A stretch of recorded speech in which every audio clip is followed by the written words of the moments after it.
What's going on, guys? Welcome to the first workout session of the week. You will be using this video as reference throughout the first week of the workout session. So this video will consist of warming up session and the workout session itself, and also the cooling down session. And I hope you guys have the stuff ready. I got my yoga mat over here and a chair. If you don't have a chair, you can use the stairs as well. But I'll see you guys in a bit. Let's go.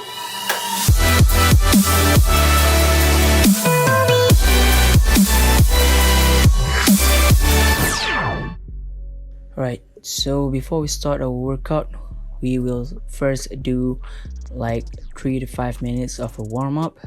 So basically, the warm-up should gently prepare our body for exercises by gradually increasing the heart rate and the circulations, which this will also loosen up the joints and increase blood flow to the muscles. Not only that, a proper warm-up will also helps in preventing injury, which is one of the most important reasons for doing a warm-up.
Right, now you guys can take a couple of deep breaths, and then we will proceed with the dynamic warm-ups.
may take a quick break and get some drinks before we move on to the actual workout.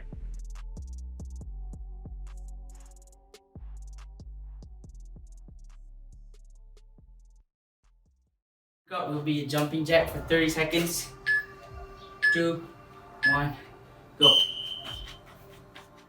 Right, for the jumping jacks, first you have to stand upright with your legs together and arms at your sides. Make sure you bend your knees slightly and then you jump into the air. As you jump, you have to spread your legs to be about shoulder width apart and stretch your arms out and over your head. Then you jump back to starting position and repeat. For a beginner, you can always just follow the regression technique as shown in the video. Alright, now we'll take a breather for 15 seconds. Next, we'll be moving on to the wall sit. Right? Ready?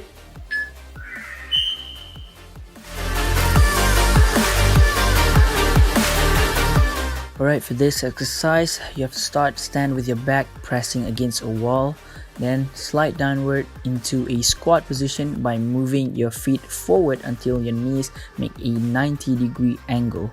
And then you have to hold this move for 30 seconds.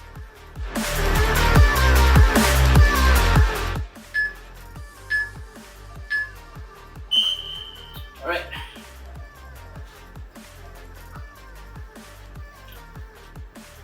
Next one will be the push-up. Right, so for the push-up, first you have to place your hands slightly wider than your shoulders and then straighten your arms and legs.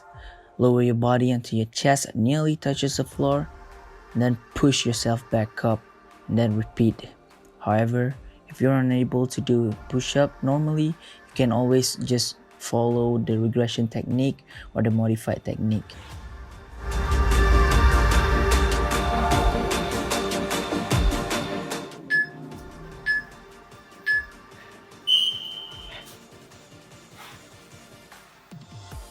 The next one is the abdominal crunch. First thing first, you have to lie down on your back, then plant your feet on the floor, hip width apart. Make sure you bend your knees and place your arms at chest, and then you contract your abs and inhale. Next, exhale and lift your upper body and keep your head and neck in a relaxed position, and then inhale and return to the starting position.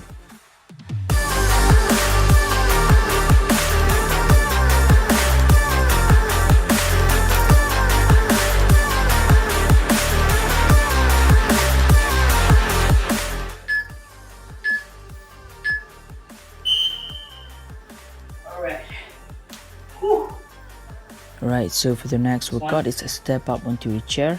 To start, place your entire right foot onto the bench or chair, then press through your right heel as you step onto the bench, bringing your left foot to meet your right foot so you are standing on the bench. And then you have to return to the starting position by stepping down with the right foot, then with the left foot so both feet are on the floor.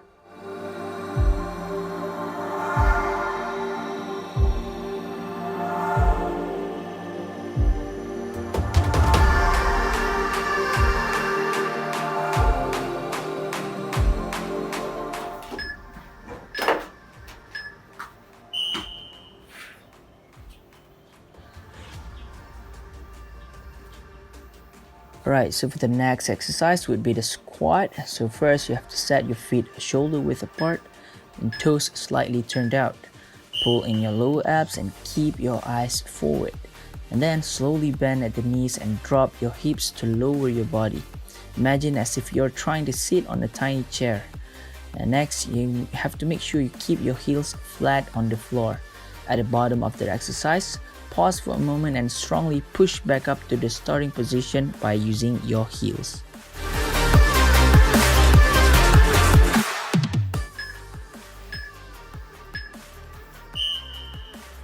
So for the next workout is the triceps dip on a chair. First, you need to position your hands shoulder width apart on a secured bench or stable chair, and then slide your buttocks off the front of the bench with your legs extended out in front of you. Next, straighten your arms, keeping a little bend in your elbows to keep tension on your triceps and off your elbow joints. and then you slowly bend your elbows to lower your body towards the floor until your elbows are at about a 90-degree angle. Be sure to keep your back close to the bench, and once you reach the bottom of the movement, press down into the bench to straighten your elbows to return to the starting position.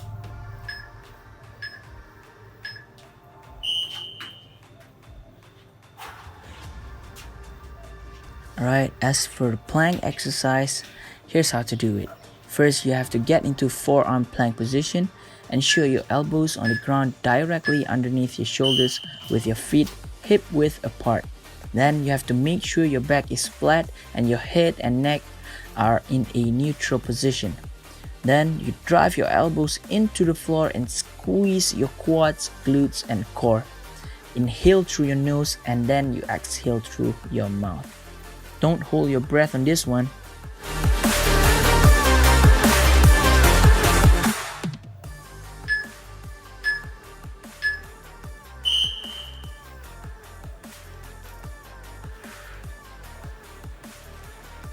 Right, so for the next exercise is the high knees or running in place.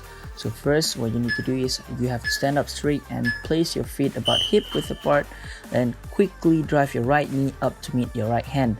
Bring the same leg back to the ground. Immediately bring the left knee coming up to meet your left hand.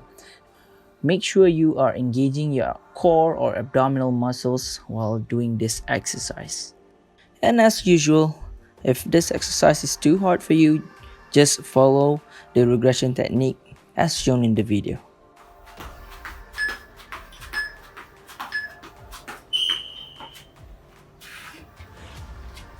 Next one is lunges. First, you have to stand with your feet hip width apart and you have to ensure that you are engaging your core. And then you take a big step forward with your right leg. Start to shift your weight forward so heel hits the floor first. Then you lower your body until right thigh is parallel to the floor and your right shin is vertical. And then you press into the right heel to drive back up to starting position. And then you repeat on the other side.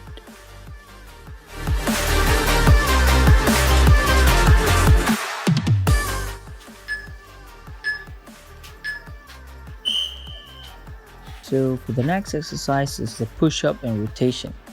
So here's how to do it. Start out on the mat in the push-up positions and hands and feet on the floor with your body off the mat. And then you perform a normal push-up by lowering your body to the mat and extend yourself back up off the mat. Now you rotate your body to the right by lifting your right arm off the mat and pointing it at the ceiling. Then you return your right hand to the mat, back into your push-up position and then perform a push-up. However, you repeat the rotation with your left hand. If this seems too hard for you guys, then you can always just follow the regression or the modification version of this workout.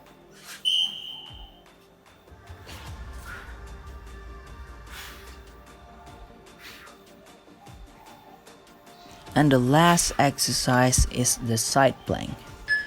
First, you have to lay your side with your forearm flat on the floor, bottom elbow lined up directly under your shoulder and both legs extended out in a long line.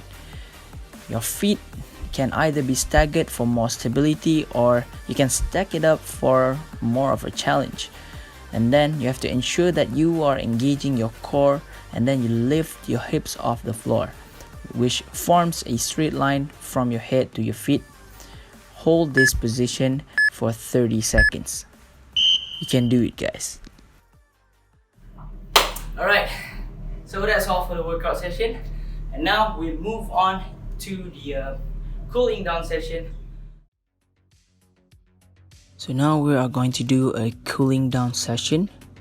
Actually, cooling down after a workout is as important as a warming up. After the workout, our heart rate is still beating faster than normal and our body temperature is slightly higher. This means that if you stop too fast, you could pass out or feel sick. Thus, a cool down after physical activity allows a gradual decrease at the end of the episode. It is also good to stretch when you're cooling down because your limbs, muscles, and joints are still warm. By stretching, it can help reduce the buildup of lactic acid which can lead to muscles cramping and stiffness. So make sure to do your cool down properly, guys.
Alright guys, so that concludes one whole round of the HICT workout that you can do at your home, and I hope you guys enjoy it as much as I do. I hope there's no injuries or any discomfort throughout the exercise, and the next video will be on the next week, so I'll see you guys next week.